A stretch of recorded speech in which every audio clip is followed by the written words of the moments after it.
54 বছরের রাজনীতি দেখার পরে ডেফিনেটলি হতাশ। ওই রাজনীতির জনগণ আর দেখতে চায় না।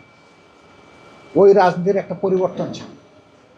আর সেই পরিবর্তনের জন্যেই মাসের পর মাস জাতীয় ঐক্যমত্য পরিষদ বসেছে। অলমোস্ট সকল সেন্সিবল পলিটিক্যাল পার্টি সেখানে পার্টিসিপেট করেছে, যারা এই নির্বাচনে অংশগ্রহণ করেছে। এখান থেকে যে রিকমেন্ডেশনগুলো উঠে এসেছে, এগুলাকে ওন করতে হবে এবং কমিটমেন্ট করতে হবে যে ক্ষমতায় গেলে ওগুলো আমরা একসাথে বাস্তবায়ন করব।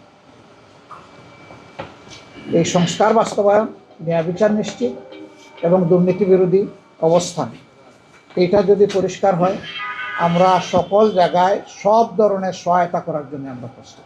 নির্বাচনে অংশগ্রহণকারী সকল দল এবং পক্ষ যদি আমরা খোলা মন নিয়ে একসাথে বসতে পারি যে আগামী 5টা বছর দেশের স্থিতিশীলতার জন্য আমরা সর্বোচ্চ কী করতে পারি, আমরা কি কোনো সমন্বিত চিন্তা করতে পারি? যদি সবাই মিলে ভালো মনে করে we are ready to render hour support. এর অর্থ এটা নয় যে অন্য কেউ সরকারে চলে গেছে আর আমরা তাদের হয়ে কাজ করছি, but we have some conditions. Number 1, every party and quarter তারা বলবেন যে আমরা নিজে দুর্নীতি করব না এবং দুর্নীতিকে প্রশ্রয় দেব না। এটা আমাদের 1 নম্বর শর্ত। আমাদের 2 নম্বর শর্ত হবে justice for all and equal, সকলের জন্য ন্যায় বিচার এবং সমান বিচার। এই প্রক্রিয়ায় কোনো রাজনৈতিক দল বা পক্ষ হস্তক্ষেপ করতে পারবে না।